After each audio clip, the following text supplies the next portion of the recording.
Salamat sa Diyos sa pangalan niyang Jesus. Amen? Purihin nga po natin ang ating dakilang Diyos at tagapagligtas na siyang Diyos Ama, Anak at Espiritu Santo na ang pangalan ay Jesus sapagkat siya si Jesus, ang Diyos na mabuti, ang Diyos na ang pag-ibig, magpakailanman nananatili. At ito po ang kanyang simbahang anak ng Diyos, kadugo ni Kristo, ang simbahang itinatag ng Diyos sa silangan sa malayong lupain sa Pilipinas upang gampanan ang kanyang mga gawain sa huling kapanahunan. Ito pa rin ang kanyang layunin sa paggagawad ng kanyang tatlong antas ng kaligtasan sa mga tatanggap at sasampalataya sa kanya ng may unawa bago pa dumating ang wakas ng langit at lupa. At ako po si Batas, Attorney Batas Mauricio, at nag-aanyaya sa inyo, samahan po ninyo kami dito po sa ating pagpapahayag ng ating kalatas mula sa mahal na LD. We're inviting you to join us in this reflections from the beloved leader disciple. This is supposed to have been delivered at the online gathering for praise, worship, and thanksgiving of the children of God, Bloodkin of the Christ Church. But for one reason or another, technical or otherwise, it wasn't delivered by yours truly. And so we have decided to record it by the grace and permission of God because of the message it contains. This reflection from the beloved leader disciple in Filipino is entitled Lahi ni Abraham sa kasalukuyang panahon, daluyan ng pagpapala. At ito nga po ang kalatas mula sa mahal na LD sa pagtitipon sa papuri, pagsambat, pasasalamat, ika-17 ng Setyembre taong 2023. At gaya po ng dati, atin pong laging inuumpisahan ang ating paghahayag. Salamat sa Diyos sa ngalan niyang Jesus. Amen. May mahalagang utos si Jesus sa kanyang mga alagad bago siya umakyat pabalik sa langit. Mababasa ito sa aklat ng mga Gawa 1:8. Sabi ni Jesus, manatili kayo sa Jerusalem at hintayin ninyo ang pagbaba sa inyo ng banal na Espiritu. Manatili kayo sa Jerusalem at hintayin ninyo ang pagbaba sa inyo ng banal na Espiritu. Idiniin ni Jesus na kailangang bumaba ang banal na Espiritu sa kanyang mga alagad dahil ito ang magsisilbing bautismo ng banal na Espiritu para sa kanilang lahat. Nauna na niyang sinabi, nagbautismo si Juan ng tubig. Subalit ang mga tunay at tapat na tumanggap at sumampalataya kay Jesus bilang kanilang Diyos at tagapagligtas, Ama, Anak at Espiritu Santo ay babautismuhan sa pamamagitan ng banal na Espiritu. Ang kapangyarihang tinutukoy dito ni Jesus ay maraming kahulugan. Pero kung aralin nating mabuti ang aklat ng mga Gawa 1:8, makikita nating kakaiba ang kapangyarihang tatanggapin ng kanyang mga alagad. Kakaiba, it's a different kind of power, and we are going to see what kind of power. A different kind of power is God granting to His disciples who have accepted Him, received Him, believe and have faith in Him as their God and Savior, Father, Son, Holy Spirit, all rolled into one. Ito ang kapangyarihang magiging mga saksi sila ni Jesus sa Jerusalem, sa buong Judea at sa Samaria, at hanggang sa dulo ng daigdig. Sa Kapitulo 2 ng Aklat ng mga Gawa, naganap nga ang pagbaba ng banal na Espiritu sa mga alagad ni Jesus. Ito pong tatlong bayang binabanggit dito kung saan ang mga alagad ni Jesus ay magkakaroon ng kapangyarihang maging mga saksi ni Jesus. Jerusalem, Judea, Samaria ay mga bayang pinahintulutan ng Diyos at tagapagligtas na siyang Diyos Ama, Anak at Espiritu Santo na mabisita ng mahal na LD, Attorney Batas Mauricio, at sa kapahintulutan ng Diyos kasama ang kanyang butihing may bahay, Judge Angelina Domingo Mauricio, at ang kanilang butihing anak, si Attorney Maria Luisa Dominic Domingo Mauricio ng Office of the Solicitor General. Makikita po natin, hindi po nililimitahan na ng Panginoong Jesus ang kanyang pagsusugo sa kanyang mga alagad upang siya, si Jesus, ay saksihan ng mga alagad. Dati po ay sa Jerusalem, sa buong Judea at sa Samaria lamang. Magkakalapit na bayan po riyan bagamat aabutin ng mahabang mga oras para magbiyahe mula sa Jerusalem patungo sa Judea, patungo sa Samaria. Yan, yung Samaria, yan po yung lugar na ikinukwento ng Panginoong Hesus kung saan naganap yung tinatawag sa wikang Ingles na the Good Samaritan. Hindi na lamang po dito. Kamangha-mangha ang binabanggit ng Panginoong Hesus sa aklat ng mga gawa 1:8 ang pagiging saksi ng mga alagad ni Hesus. Hanggang sa dulo na ng daigdig. Hanggang sa dulo na ng daigdig. At mababasa po natin sa Kapitulo 2 ng aklat ng mga gawa na ganap nga ang pagbaba ng banal na spirito sa kanila. Ayon sa mga gawa 2, nagkakatipo ng mga alagad noon sa isang bahay. Habang sila'y nagpupulong, may ingay na nagmula sa langit. May ugong, tulad ng ugong na malakas na hangin, at napuno nito ang bahay na kinaroroonan nila. Isang kamanghamanghang pangyayari sapagkat malakas na ugong nagmumula sa langit, malakas na hangin at pinuno ang bahay kung saan nagpupulong ang mga alagad ni Jesus. Matindi po yan. Pagkatapos noon, may nakita ang mga alagad na parang mga dilang apoy na dumapo sa bawat isa sa kanila. At silang lahat ay napuspos ng Espiritu Santo. Nagsimula silang magsalita ng iba't ibang wika ayon sa pinagkaloob sa kanila ng banal na Espiritu. Yes. Yes. The apostles that were gathered in that house where tongues of fire descended upon each one of them were enabled to talk in the languages of other people. Many would misinterpret this later as talking in tongues, and therefore, what they would do to impress the unbelievers or to impress other believers would be that they will say something like in a sing-song manner, la la la la la la la, da da da da da da da, la la la la la la la la la. But that is not what the book of the Acts chapter 2 described when it said that the disciples, upon being touched by the tongues of fire coming from heaven, managed to talk in the tongues or in the languages of other people. Amen. That's a very great display of power because people who didn't know the dialect or the language of the other people who were there in Jerusalem at that point were talking their language. They were speaking in their language. Amen? Para bagang ang mga Ilocano biglang nagsasalita ng Bisaya. At ang mga Bisaya na nakakarinig sa kanila, nadidinig nila na mga Ilocano nga ang sinasalita. Bagamat alam nilang Ilocano yung nagsasalita. Yung mga Tagalog na hindi po nakakaalam, halimbawa ng Tiboli, nakakapagsalita ng Tiboli, nadidinig ng mga Tiboli. Yun yung katakot-takot na kapangyarihan na ipinakita ng Diyos sa pamamagitan nitong mga dilang apoy na bumaba mula sa langit tumungo sa mga alagad ni Jesus. Ano po ang kahulugan ng dilang apoy na yan? Banal na Espiritu. Kasi po pagkatapos babaan ng dila ng mga apoy, mga dila ng apoy ang bawat alagad ni Jesus, napuspos silang lahat ng banal na Espiritu. And then, nagsimula silang magsalita ng iba't ibang wika ayon sa pinagkaloob sa kanila ng banal na Espiritu. Amen. Let's correct that for a while. Yes, and let's save that. Amen. Namangha ang ibang mga Hudyo. Natural, ano? Namangha sila sa naganap sa mga alagad. Sino nga po ba naman ang hindi mamamangha? Halimbawa, merong ibang mga taga-ibang bansa, halimbawa, biglang madidinig nila si Attorney Batas Mauricio, sinasalita ang wika nila, lalo na kung sila'y galing halimbawa ng Germany, o di kaya ng China. Biglang naririnig ng taga-Germany at nadidinig din ng taga-China, ang sinasalita ni Attorney Batas Mauricio ay German language o di kaya Chinese language. Talaga namang kamangha-mangha po yung ganong nangyari sa mga alagad.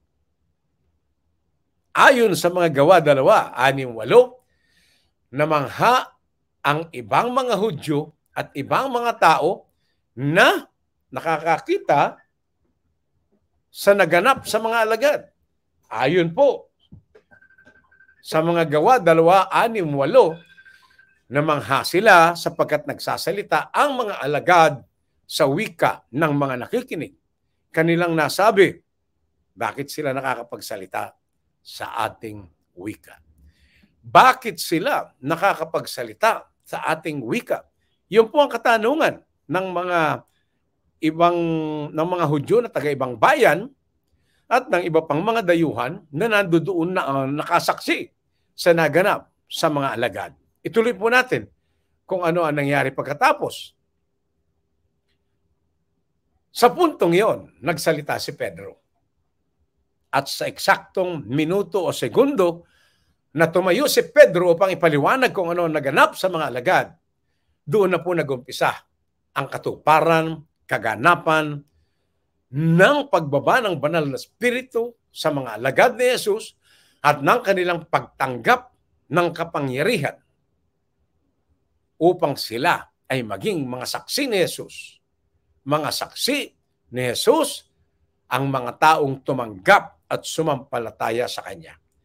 Taglay ang kapangyarihan ng banal na Espiritu, ipinangaral nila si Jesus. Yun po ang ibig sabihin actually ng saksi ni Jesus. Ang isang tinawag upang maging anak ng Diyos, kadigo ni Kristo, ay binibigyan ng gawaing maging saksi ni Jesus. Bakit po?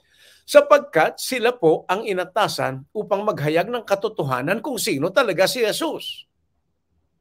Kung ano ang tunay niyang katayuan sa langit at sa lupa.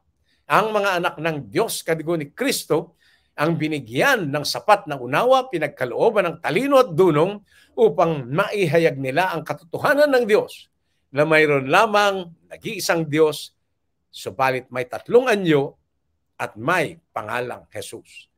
Yun po ang nais ng Panginoong Jesus, na isaksi sa Kanya. Yun ang katotohanan, kaya gusto ng Panginoong Jesus na ang Kanyang mga alagad ay magkaroon muna ng kapangyarihan. Doon na nagumpisa ang kaganapan ng pagiging saksi ni Jesus ng mga alagad na tumanggap at sumampalataya sa Kanya. Napasa kanila ang kapangyarihan ng banal na Espiritu, nagkaroon sila ng kapangyarihang magsalita sa iba't ibang wika, nakaunawa sa iba't ibang mga wika, at pagkatapos nagkaroon ng kapangyarihan na maghayag ng katotohanan tungkol kay Jesus.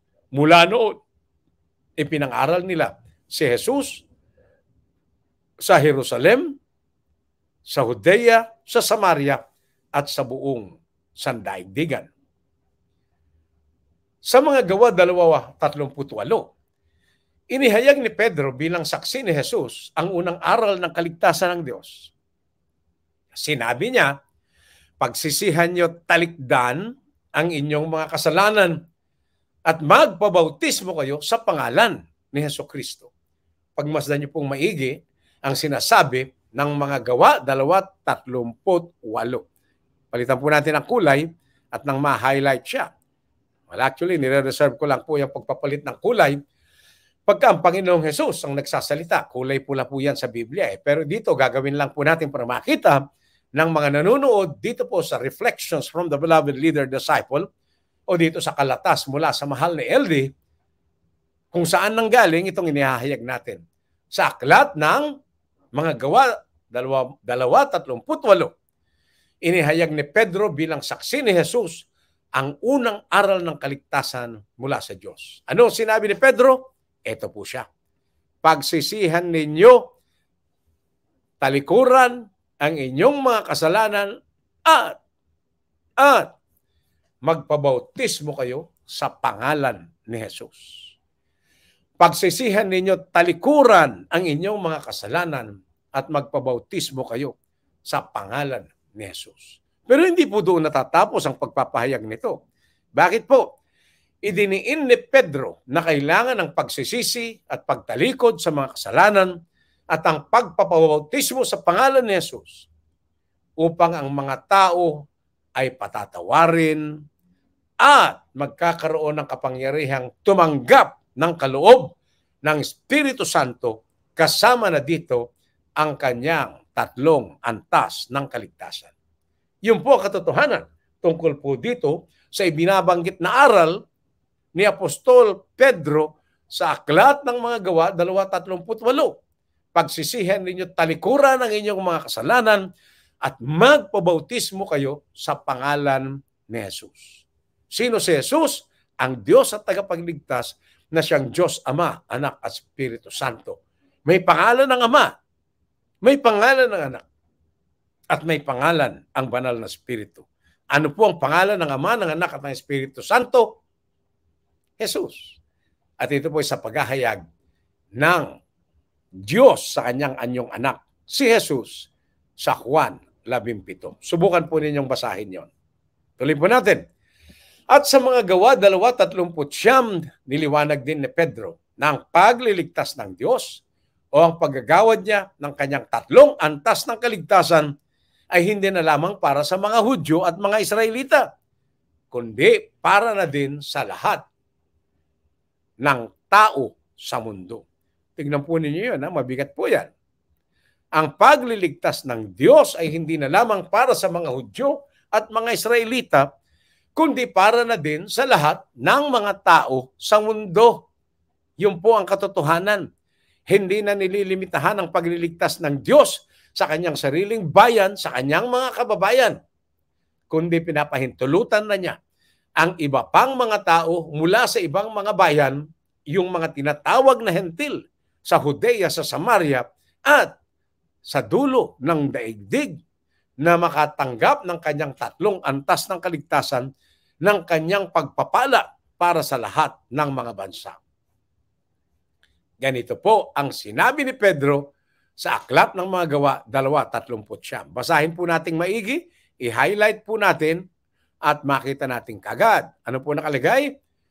Sapagkat ang pangako ay para sa inyo at sa inyong mga anak at sa lahat ng nasa malayo, sa bawat taong tatawagin ng ating Panginoong Diyos. Maliwanag, di po ba? Amen? Amen? Yan. Amen po talaga yan. Ang pangako ng pagliligtas na ibinigay ng Diyos kay Abraham at ang pangako kay Abraham na siya ang dadaluyan ng pagpapala sa lahat ng mga bansa ay hindi na lamang para sa kanyang mga apo sa laman at dugo, kundi binibigay na rin ito para sa lahat ng nasa malayo. Sino po ang mga nasa malayo? Yung mga nasa ibang bansa. Kaya malapit sila sa Jerusalem o hindi na po mahalaga. Binanggit po dito ng Apostol Pedro sa gabay at inspirasyon ng Diyos, ang pangako ng pagliligtas ng Diyos ay hindi na lamang para sa kanyang sariling bayan, ang mga Israelita. Hindi na lamang para sa kanilang mga anak at apo sa laman at dugo, kundi sa lahat ng nasa malayo. Sino ang mga nasa malayo na pagkakalooban din ng pagliligtas, pagpapala ng Diyos? Sila po ang mga taong tatawagin ng ating Panginoong Diyos upang sila man ay tumanggap at sumampalataya sa Kanya at makaunawa na siya ang Diyos na labis ang pag-ibig sa sanlibutan, kaya siya mismo, ang Diyos mismo, ang bumaba mula sa langit tumungo sa lupa sa anyo ng tao, may laman at dugo, upang tanggapin at Kanya nangang tinanggap sa Kanyang banal na laman, banal na dugo at banal na spirito ang parusang nakalaan para sa mga tao. Pagbulay-bulayan po nating maigi ang katotohanan ng Diyos. Hindi lahat ng tao itatanggap ng Kanyang pagliligtas, ng Kanyang tatlong antas ng kaligtasan, ng Kanyang pagpapala, paggabay at proteksyon. Dito po sa Aklat ng mga Gawa 2:39, nililiwanag po dito na tanging ang mga taong tatawagin ng ating Panginoong Diyos ay makakatanggap din ng pagpapala na ipinangako kay Abraham at sa kanyang mga kaapu-apuhan sa laman at sa dugo.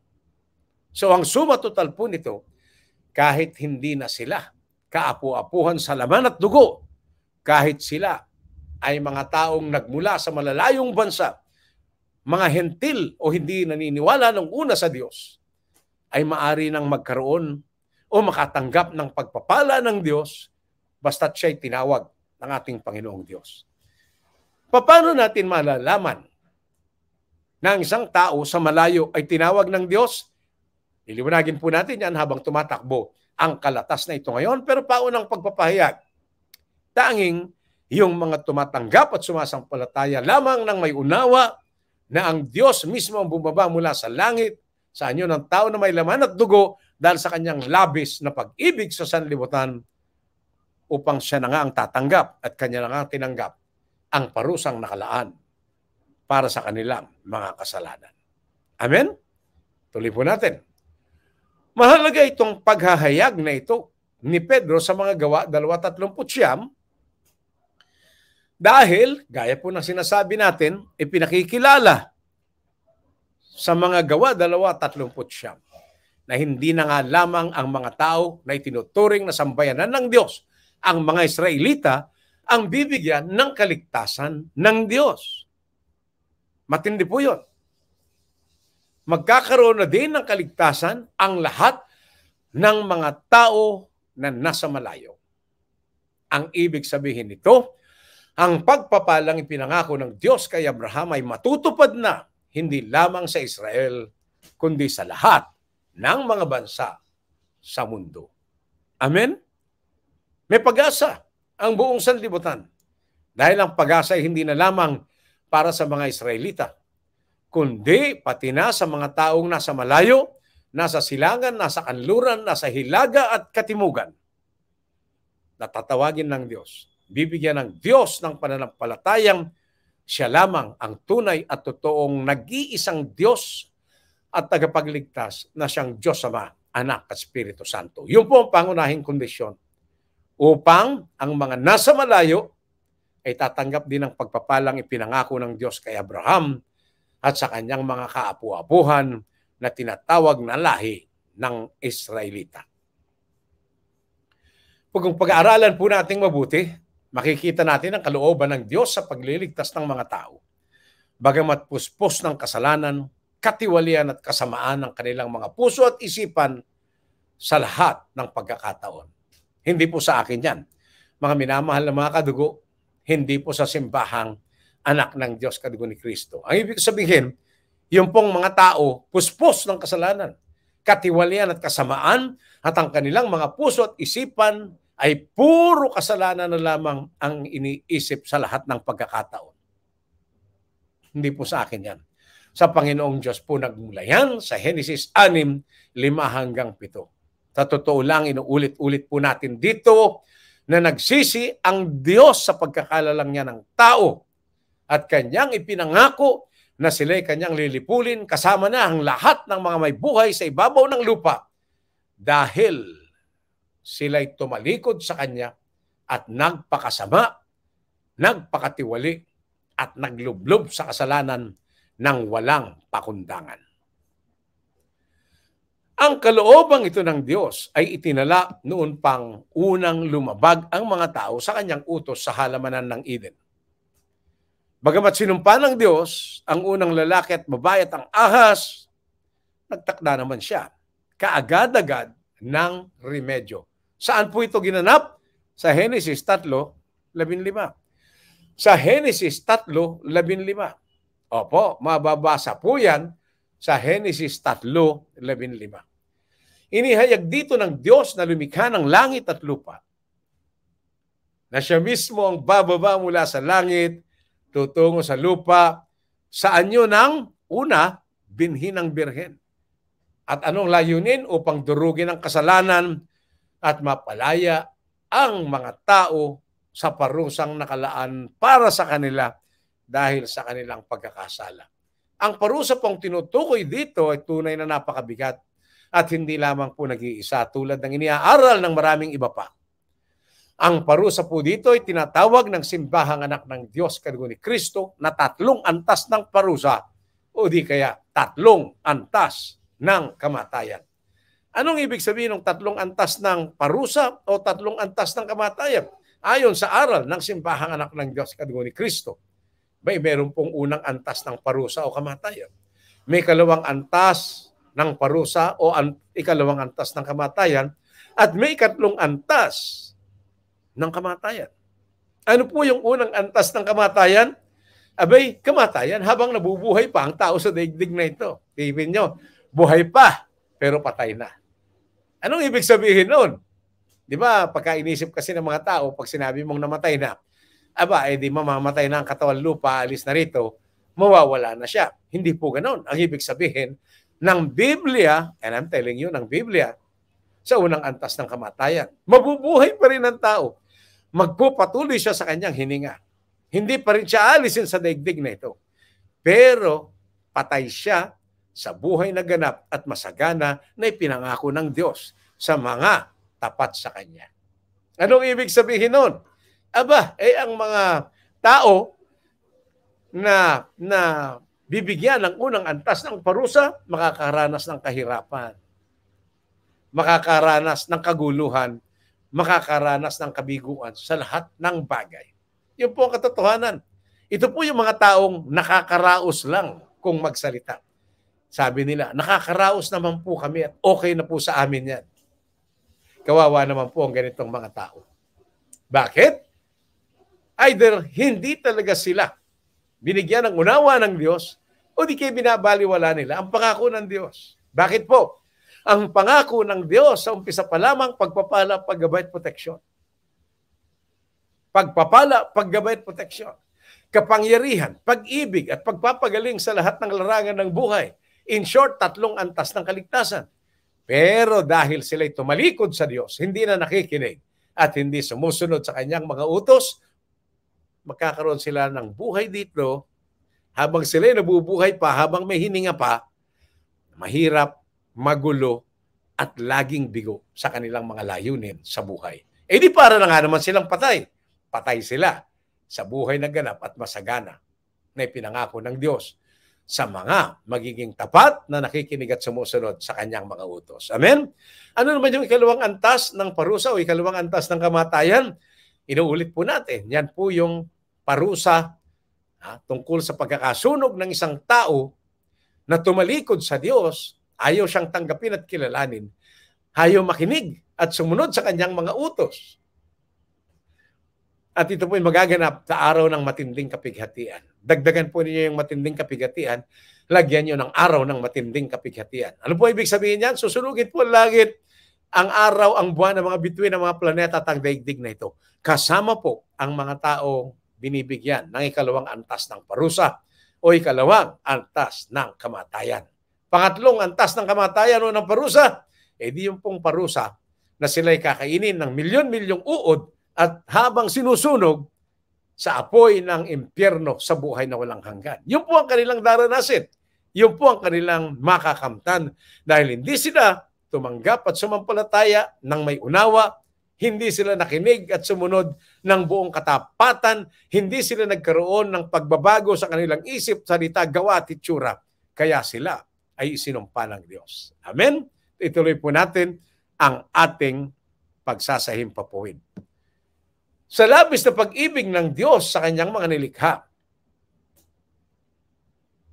meron na kagad siyang remedyong ipinagkakaloob sa Genesis 3:15. Inihayag sa Genesis 3:15 ng Diyos na lumikha ng langit at lupa, na siya na nga mismo bababa mula sa langit at tutungo sa lupa, taanyo ng binhi ng birhen upang durugin ang kasalanan at mapalaya ang tao sa pagkakasala at sa mga parusang binanggit natin. Yung 3 antas ng parusa. Sa Isaiah 7:14, Isaiah 9:2, Isaiah 9:6, Mateo 1:18-25, Lucas 1:26-38, at Juan 1:1-14, pinatotohanan doon ang pagtungo ng Diyos sa lupa. Saan yun ang sanggol na lalaki ipinaglihi at isinilang ng birhen at nagpakilala sa pangalang Jesus. Basahin po ninyo yan para maunawaan nyo ang aming binabanggit. Yung pong binhi ng birhen sa Genesis 3:15, niliwanag sa lahat ng mga bersikulong nakikita nyo sa inyong screen na siya ang sanggol na lalaki na ipaglilihi at isisilang at ipinaglihi na nga at isinilang ng birhen. Siya po yung liwanag na nakita ng bayang malaong lumalakad sa dilim, siya po ang sanggol na ibinigay sa atin dahil siya ang makapangyarihang Diyos, walang hanggang Ama, ayon sa Isaiah 9:6. Naganap ang mga pagpapahayag na ito ayon sa anghel ng Diyos sa Mateo 18:25 at sa anghel na si Gabriel sa Lucas 1:26-38. Kinikilala ng mas madiin ang pagkakatawang tao ng Diyos, pero Diyos pa rin siya. Nagkatawang tao nga lang sa Juan 1:1-14. Ang pagliligtas na ito ng Diyos, mga minamahal na mga kadugot, mga kapatid, ay maliwanag na para sa buong sanlibutan. Sa Henesis 3:15, itinala doon ng Diyos ang kanyang pagwawagi bilang binhi ng birhen laban sa kasamaan ng mundo, bagamat daranas naman din siya ng pasakit. Paano po ang pagkakahayag dito? Sa Isaiah 9:6, nakalagay po doon, ang bayang malaon ng lumalakad sa dilim ay makakakita ng liwanag na tatanglaw sa buong sanlibutan. Ang liwanag na ito ay ang sanggol na kikilalanin bilang makapangyarihang Diyos, walang hanggang Ama. Sa lahat ng mga ito, ang kaligtasan ng buong mundo ang nais ng Diyos na maganap. Yes, ganun po kadakilang pag-ibig ng Diyos sa inyo at sa akin at sa ating lahat. Ang kaligtasan natin, kaligtasan ng buong mundo na ating ginagalawan, ang nais ng Diyos na matupad at magkaroon ng kaganapan sa ating mga buhay. Nais ng Diyos na tanggapin ng lahat ng mga tao ang kanyang tatlong antas ng kaligtasan, Hudyo man sila o mga Hentil na nasa malayong lupain. Ano yung tatlong antas ng kaligtasan? Ulitin natin minsan pa, kabaligtaran po ito ng tatlong antas ng kaparusahan. Ang unang antas ng kaligtasan, buhay na maganap, buhay na masagana, buhay na makapangyarihan, buhay na matagumpay at walang iniisip na suliranin. Bagamat may problema pa rin, pero mga problema ang kanyang napapagtagumpayan habang siya ay nabubuhay pa sa daigdig na ito. Ang ikalawang antas ng kaligtasan, ipinangako ng Diyos sa mga tao, ay ang kaligtasan mula sa pagkakasunog ng langit at lupa. Kasama ng pagkakasunog ng daigdig na ito, the planet we call Earth, and all the people who have turned their backs on God, have refused to accept Him and receive Him, believe and have faith that He is God and Savior, who is God the Father, Son, Holy Spirit, whose name is Jesus. Amen? Amen. And they will all be burned during the day of the Great Tribulation. Ano yung ikatlong antas? Doon po sa mabibigyan ng ikalawang antas ng kaligtasan, aalisin po sila ng Panginoong Hesus. Bago maganap ang pagsusunog ng langit at lupa, dadalhin sila ayon sa unang Tesalonica 4:13-17 at maging ayon sa Panginoong Hesus sa Mateo 24, dadalhin silang lahat sa ulap, pagmamasdan at panonoorin ang pagsusunog ng lahat, at pagkatapos dadalhin na sila ng Diyos sa paraiso sa kanyang piling na walang hanggan. Yun po ang tunay at totoo. At ang ikatlong antas ng kaligtasan, kaligtasan sa buhay na walang hanggan, kaligtasan mula sa uod at apoy ng impyerno. May kaligtasan sa ikatlong antas sapagkat ito ang buhay na walang hanggang kasama ang Diyos. Wala nang sakit, wala nang luha, wala nang suliranin, wala nang pangamba, at wala na ang lahat ng paghihirap ng tao. Nasa piling sila ng Diyos at dahil dyan, magkakaroon sila ng kaligayahang walang hanggan. Kasama ba kayo doon sa tatlong antas ng kaligtasan o kasama kayo sa tatlong antas ng kaparusahan? Pwede naman nating tuusin na ngayon yan. Kung tinanggap ninyo at sinampalatayaan si Jesus bilang inyong Diyos at tagapagligtas, Ama, Anak at Espiritu Santo, at naunawaan ninyo kung bakit siya Diyos at tagapagligtas, Ama, Anak at Espiritu Santo, makakamtan po ninyo ang inyong tatlong antas na kaligtasan. Of course, mayroon pang karagdagan, pero pangunahin po yun. Kasi pag tumanggap at sumampalataya na kayo na may unawa na si Jesus nga ang Diyos at tagapagligtas, Ama, Anak, Espiritu Santo, makikinig na kayo at susunod ng buong katapatan sa kanyang mga utos. At dahil nakikinig na kayo at sumusunod ng buong katapatan sa mga utos na Jesus na nakasulat sa Biblia, ano mangyayari sa inyo? Magkakaroon kayo ng pagbabago sa isip, pagbabago sa salita, pagbabago sa mga gawa, pagbabago sa inyong itsura, pagbabago sa inyong pagkatao. Nawawala na ang inyong dating makasalanang pagkatao, pinapalitan ito ng bago. Ano ang bago? Lahi na kayo ni Abraham, mga anak ng Diyos, kadugo ni Kristo na kayo. Amen? Tuloy po natin. Kaya naman sa kanyang mga huling utos, sa kanyang mga alagad, na makikita sa Mateo 28:19-20, makikita po nating hindi na lamang ang mga Israelitang ninais ng Diyos sa kanyang anyong anak na maging mga alagad niya. Yes. Hindi na po mga Israelita na lamang ang ninais ng Diyos sa kanyang anyong anak na maging mga alagad niya. Mahalaga po yun. Kasi ang maraming pagpapahayag at tunay naman nakasulat sa Biblia ang kaligtasan ng mundo ay magmumula sa mga Hudyo. Binanggit po yan ng Panginoong Hesus. Pero batay po sa paghahayag ng Panginoong Hesus, ang lahat ng tatanggap at sasampalataya sa Kanya ng may unawa, nakikinig at sumusunod sa Kanyang mga utos, nagkakaroon ng pagbabago sa kanilang isip, salita, gawa at itsura, umiibig na sila ng Diyos higit sa lahat, higit sa lakas, higit sa isip, at umiibig sa kanyang kapwa gaya ng pag-ibig sa kanyang sarili. Tunay at totoo. Magkakaroon sila ng katayuan bilang mga anak ng Diyos kadugo ni Kristo, nakipag-isa kay Jesus sa kanilang banal na laman, banal na dugo at sa kanyang banal na laman, banal na dugo at banal na spirito. At pagkatapos, itinuturing ng Diyos na lahi ni Abraham kasama natatanggap sa mga ipinangakong pagpapala kay Abraham.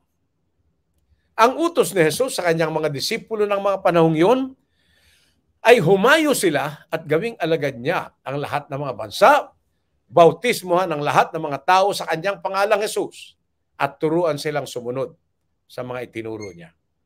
Mahalaga po ang lahat ng ito. Mahalaga po ang lahat ng ito. Hindi pwedeng ang isa lang ang ginagawa natin o dalawa lang ginagawa natin.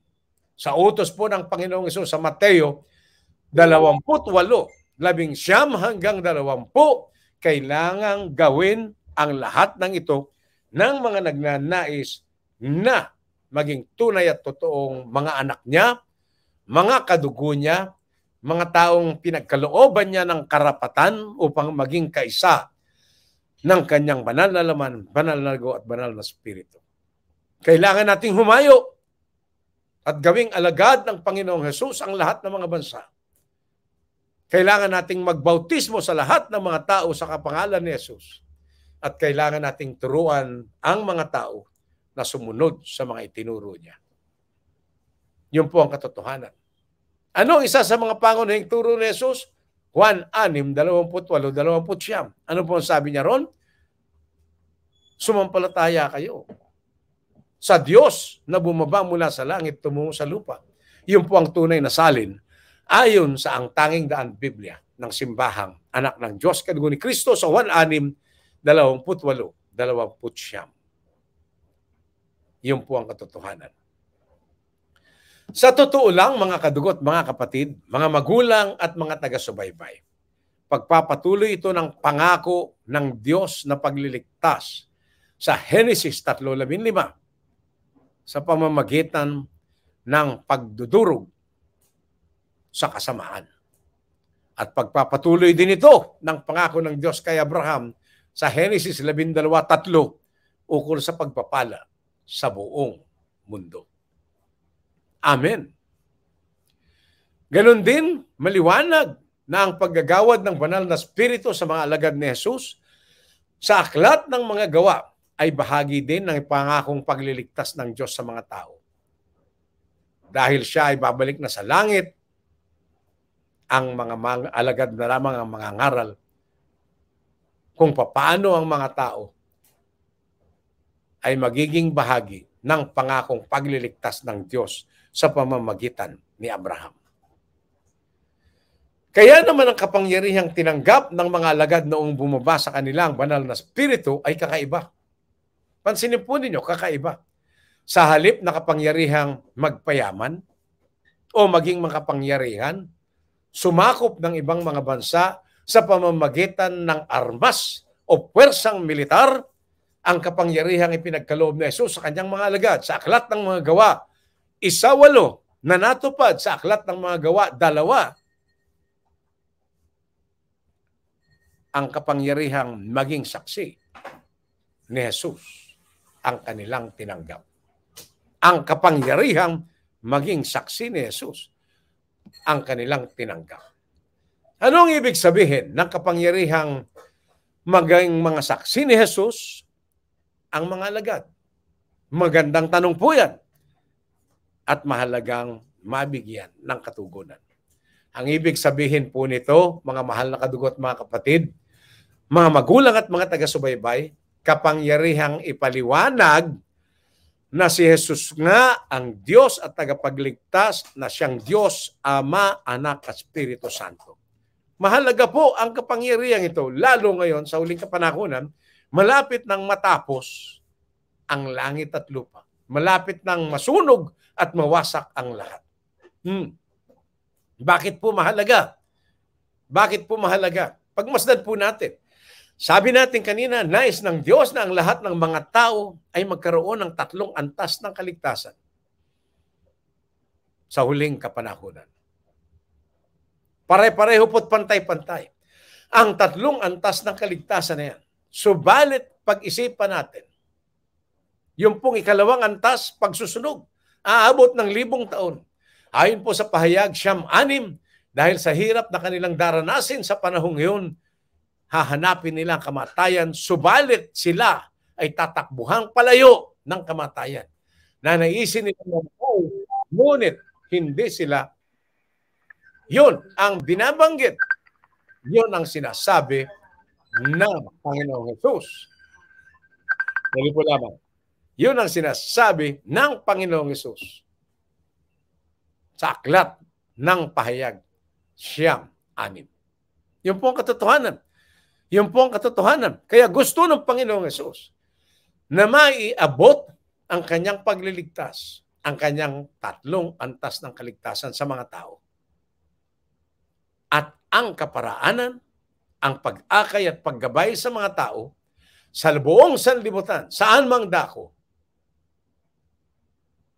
na muling tumanggap at sumampalataya kay Jesus ng totohanan, umunawa na si Jesus ang Diyos at tagapagligtas, na siyang Diyos, Ama, Anak at Espiritu Santo, at pagkatapos,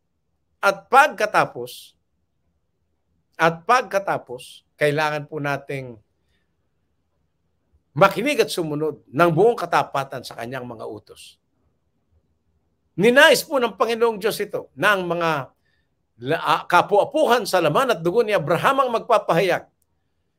Pero gaya po ng nauna na nating pagpapaliwanag, iilan lamang po sa kanila ang mga nakaganap. Ang mga naunang alagad ni Jesus sa pangunguna ng unang leader-disipulo ng mga tumanggap at sumampalataya kay Jesus sa panahon ng Panginoong Jesus, si Apostol Pedro. Si Simon Pedro. At pagkatapos, kasama ang kanyang mga alagad at ang mga taong naakay nila sa pananampalataya. At pagkatapos, si Apostol Pablo, isang dating abogado ng Sanhedrin, ang pinakamataas na Korte Suprema, ang pinakamataas na bumabalangkas ng mga batas na susundin ng lahat ng mga Hudyo sa panahon noon sa Jerusalem at sa buong Israel. Subalit, kakailanganin mayroon pagpapalang magaganap sa pamamagitan ng panibagong lahi ni Abraham. Amen? Ituloy po natin ang ating pagtunghay dito po sa kalatas ng mahal na LD. Bunga nito, magkakaroon ng kapangyarihan ang mga tumanggap at sumampalataya kay Jesus na unawain ang mga patutuon ng Biblia na siya nga ang Diyos at tagapagligtas. Take note of that fact. Lagi pong doon ang dulo. Gusto nating magkaroon ng 3 antas ng kaligtasan ng Diyos, partikular sa ating buhay sa kasalukuyang panahon. Narito pa tayo sa daigdig. Unawain natin ang mga patutuo ng Biblia na si Jesus nga ang Diyos at tagapagligtas na siyang Diyos Ama na Espiritu Santo. Nasaan ang mga patutuong ito? Makikita po natin ang katotohanan. Magbabalik po tayo pagkatapos lamang ng ilang paalala. Tawagin po natin ang ating mahal na Pastor Arsenia Manzano Laganas upang ipaalala sa atin na si Jesus ang Diyos na sumasagot ng panalangin. Sandali po lamang, magbabalik po tayo pagkatapos ng awiting ito sa kapahintulutan ng Diyos.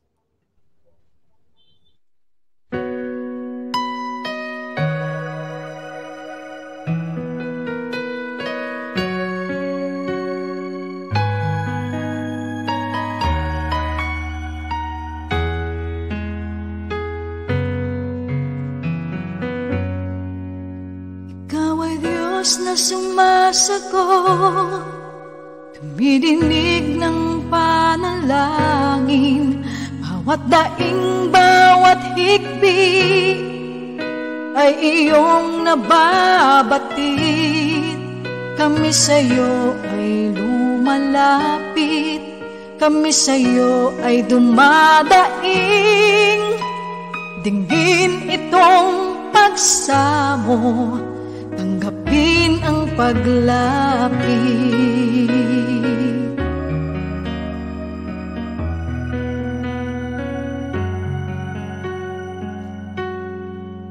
Ikaw ay Diyos na sumasagot, dumidinig ng panalangin, bawat daing, bawat higpit ay iyong nababatid.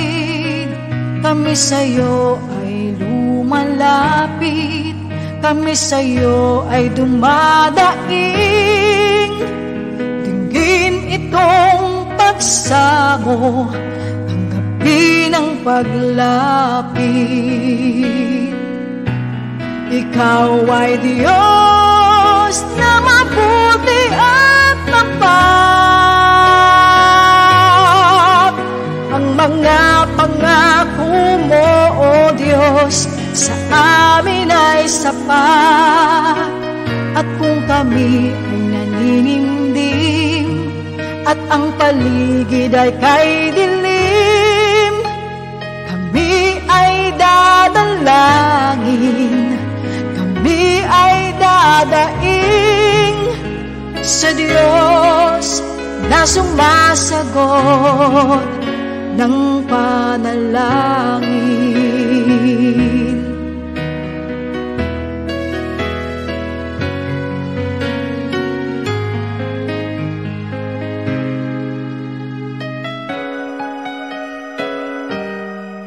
Kami sa'yo ay lumalapit, kami sa'yo ay dumadaing. Dinggin itong pagsamo, tanggapin ang paglapit. Ikaw ay Diyos na mabuti at tapat.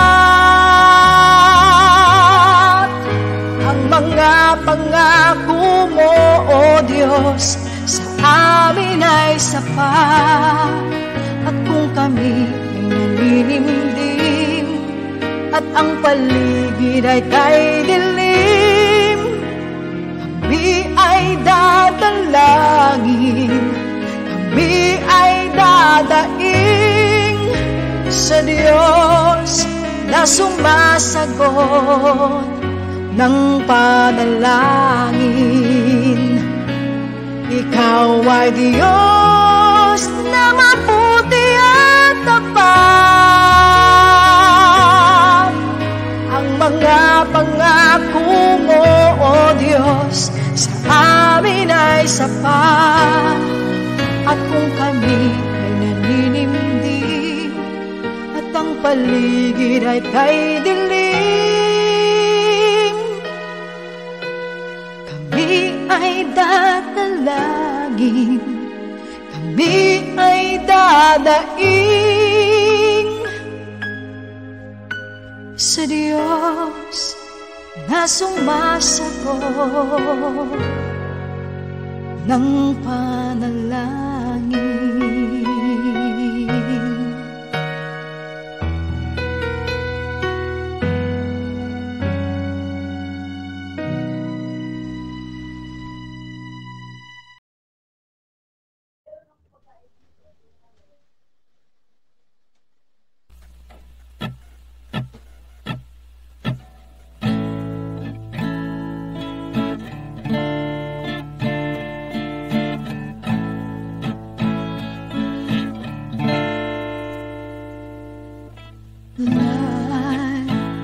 Is not at all that, but my friend, if you believe in yourself, if you believe there's someone who walks through life with you, you'll never be alone. Just learn to reach out and open your heart. Lift up your hands to God, and He'll show you the way. And He said, cast your burdens upon me, those who are heavily laden. Come to me, all of you who are tired of carrying heavy loads. For thy yoke I will give you is easy, and my burden is light. Come to me, and I will give you rest.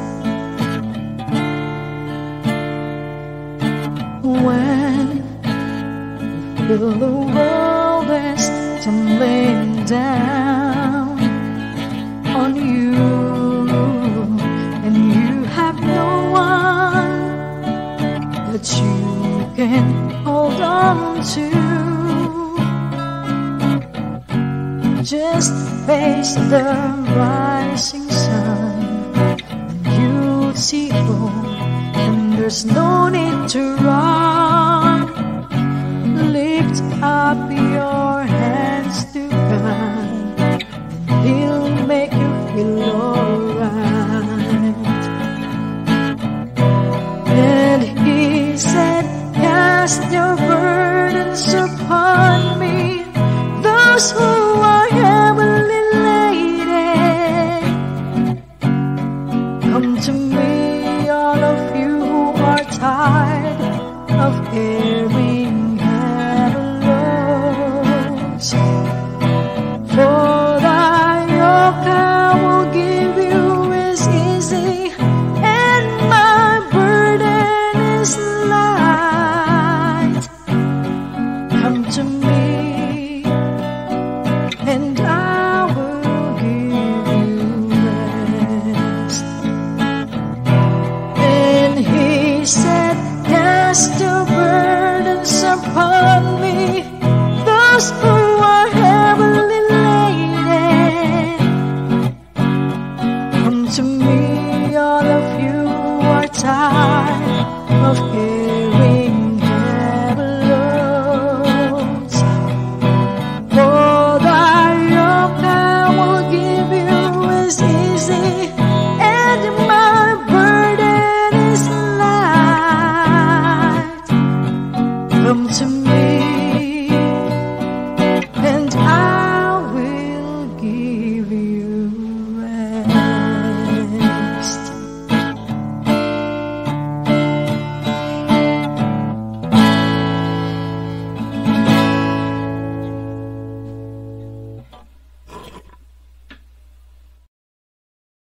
Pagagalingin mo sa kapangyarihan.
may buhay.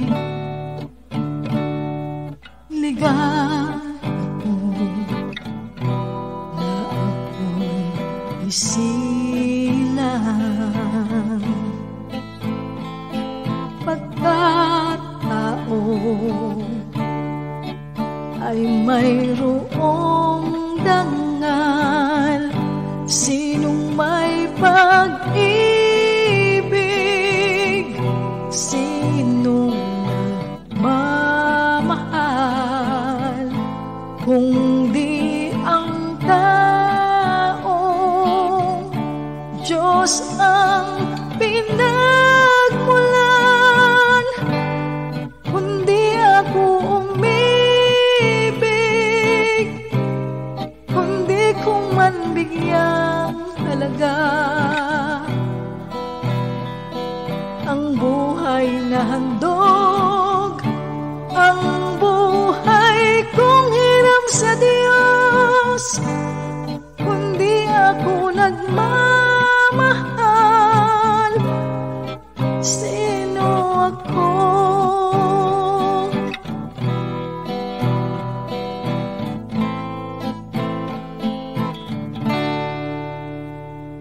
Ligaw ako na ako'y isilang pagkatao ay mayroong dangal. Sinong may pag-ibig, sinong magmamahal, kundi ang taong Diyos ang pinagmulan, kung di ako umibig, kundi kung man bigyang halaga ang buhay na handog, ang buhay kong hiram sa Diyos, kung di ako nagmamahal. Sino ako?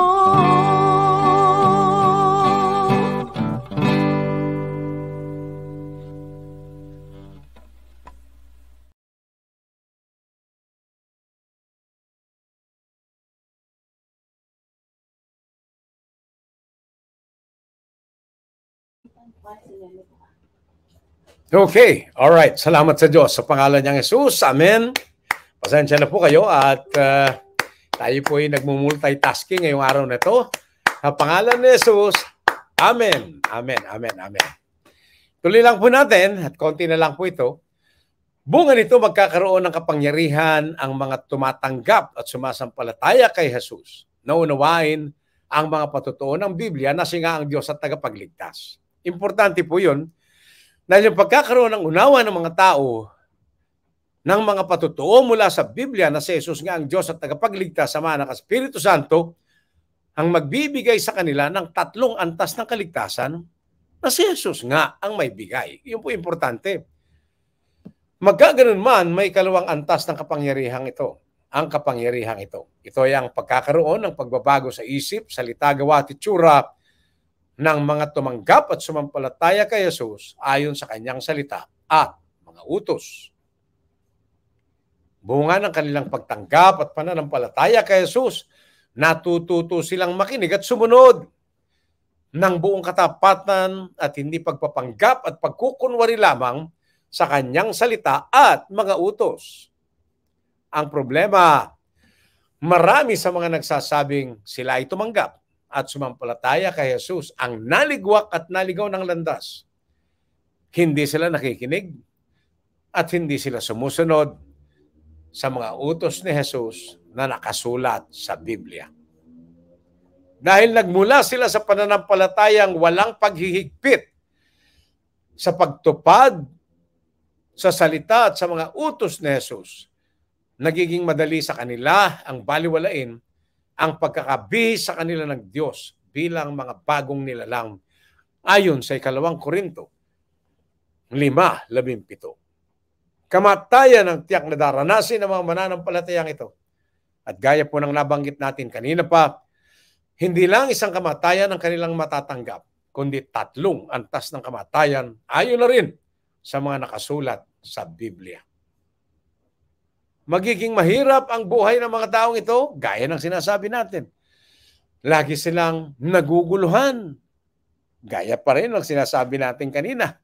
At laging bigo sila sa kanilang mga pangarap at ambisyon sa buhay. Sumpa ng Diyos ang kanilang kasama araw-araw, gaya ng mga sumpa sa Deuteronomio 28:15-68. Kaya naman sa kadakilaan ng pag-ibig ng Diyos sa sanlibutan, kumilos na siya nung una pa man. Gaya ng mababasa sa Genesis 3:15. Sa Isaiah 46:11, tinawag ng Diyos ang kanyang ibong mandaragit upang ganapin ang kanyang layunin na madurog ang ulo ng ahas, mawasak ang kasalanan ng mga tao. Ang layunin ito ay para sa paggagawad ng Diyos ng kanyang 3 antas ng kaligtasan sa huling kapanahunan habang papalapit ang wakas ng langit at lupa. Partikular niyang tinawag ang kanyang ibong mandaragit para dito. Sa simbahang anak ng Diyos kadugo ni Kristo, hindi iisang tao lamang ang ibong mandaragit. 2 ang tinutukoy ng Diyos bilang ibong mandaragit.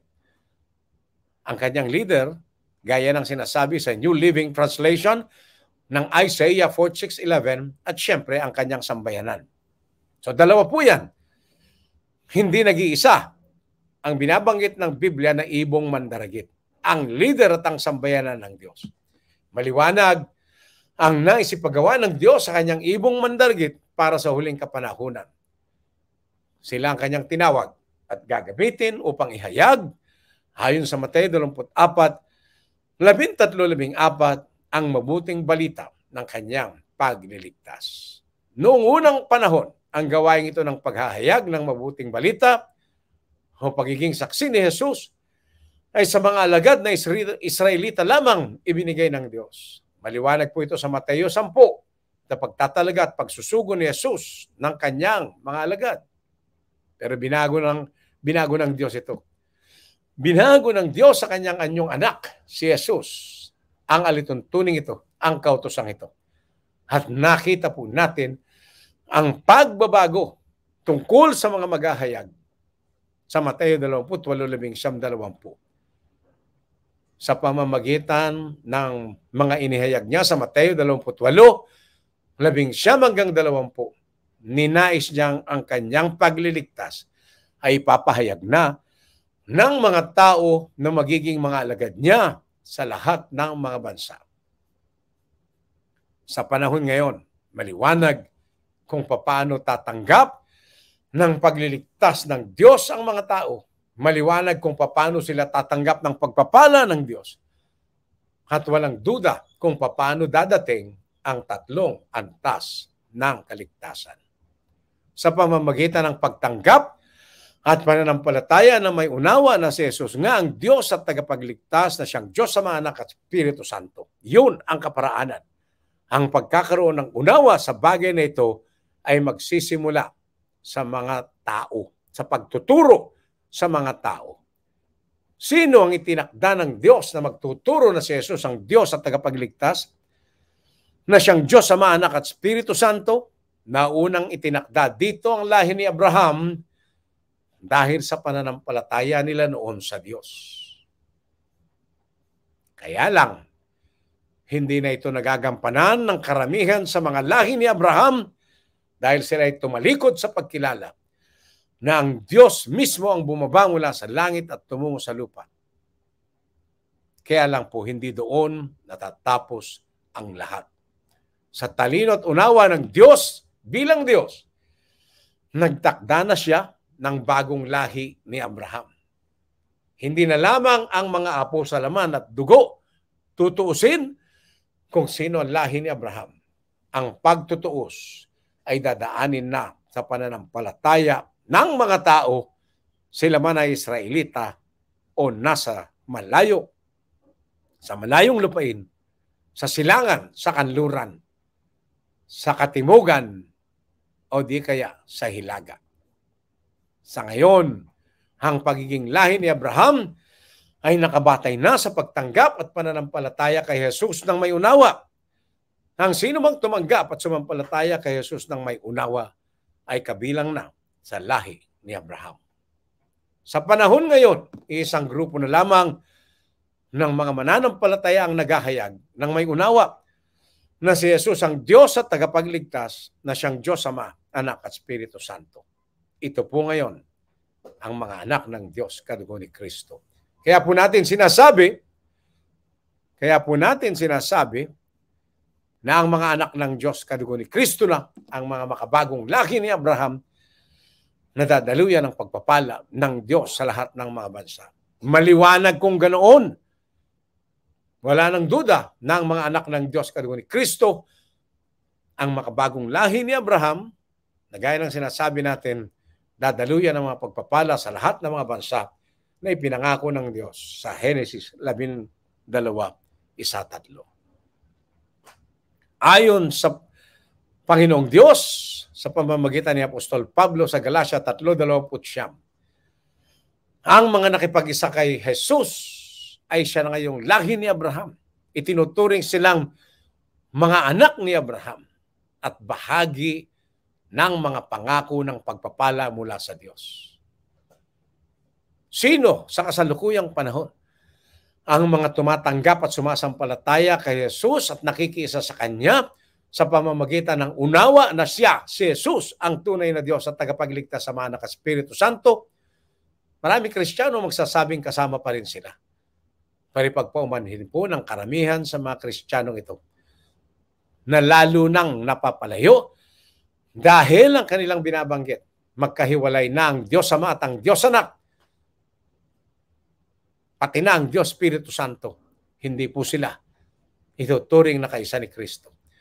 Ang kaisa ni Kristo ay mga tumanggap at sumampalataya sa Kanya ng may unawa ng mga patotoo sa Biblia na siya si Jesus, ang Diyos at tagapagligtas na labis na nagmamahal sa sanlibutan, na siyang bumaba mula sa langit, tumungo sa lupa sa inyo ng tao na may laman at dugo, upang siya nang tatanggap at Kanya nang tinanggap ang parusang nakalaan para sa mga kasalanan ng tao. Kailangang maunawaan ito ng buong mundo, lalo na ngayon. Paparating na po ang wakas. Kung hindi po ito maunawaan ng mga tao sa buong mundo, lalo na't paparating na ang wakas, marami po ang mapapariwara. Marami ang magdaranas ng 3 antas ng kamatayan ng Diyos. Sino ang may tungkuling maghayag na ang Diyos at tagapagligtas sa Anak at Espiritu Santo ay may pangalang Jesus? Yung pong mga kasapi lamang ng simbahang anak ng Diyos, kadugo ni Kristo. May mga karagdagang pagpapaliwanag po ito sa mga susunod na araw. Inaanyayahan po namin kayo maging bahagi ng pagpapahayag ng simbahang anak ng Diyos, kadugo ni Kristo, araw-araw, Lunes hanggang Linggo. Sa Lunes hanggang Biyernes, ganap na alas 5:30 ng umaga, at ito po ay nagpapatuloy hanggang alas 9 ng gabi sa pamamagitan po ng mga tinatawag ng simbahang anak ng Diyos, kadugo ni Kristo, ng mga kadugong broadcasters ng Panginoon. Samahan po ninyo kami at sama-sama nating tanggapin ang kapangyarihan upang maging bahagi ng lahi ni Abraham na dadaluyan ng pinangakong pagpapala ng Diyos sa sanlibutan. Tayo po'y manalangin. O Jesus, naming Diyos at tagapagligtas, Ama, Anak, Espiritu Santo, salamat Panginoon ay inyong pahintulot sa pagsasayang papuwid na ito. Salamat sa inspirasyon na pinagkaloob niyo sa amin upang maganap ang talakayan at maibigay sa mundo ang inyong kalatas at mensahe sa araw na ito. Pagindapatin mong pakinabangan ito ng lahat ng mga nanood at ng lahat ng mga nakinig. At pagindapatin mo, Panginoon, na magabayan at maibalik sa unawa ang mga tao upang sila man ay muling tumanggap at sumampalataya kay Jesus, na siya, si Jesus, ang kanilang Diyos at tagapagligtas sa Anak at Espiritu Santo. Ito po ang aming samot hiling. Sa inyong pangalang Jesus, ikaw na aming Diyos at tagapagligtas, Ama, Anak at Espiritu Santo. Amen. Salamat sa Diyos sa pangalan ng Jesus. Amen. Tuloy po natin ang ating dakilang Diyos at tagapagligtas At tabayanan po ninyo ang iba pang mga pagpapahayag ng Simbahang Anak ng Diyos Karugong ni Cristo sa ating AND KNK, The One's Channel, being one with the One every day, sa pamamagitan po ng aming Facebook pages, facebook.com/ANDKNK, facebook.com/Ang Tanging Daan, facebook.com/Melanio Lazo Mauricio Jr. at youtube.com/ANDKNK. Salamat sa Diyos, sa ngalan niyang Jesus. Amen.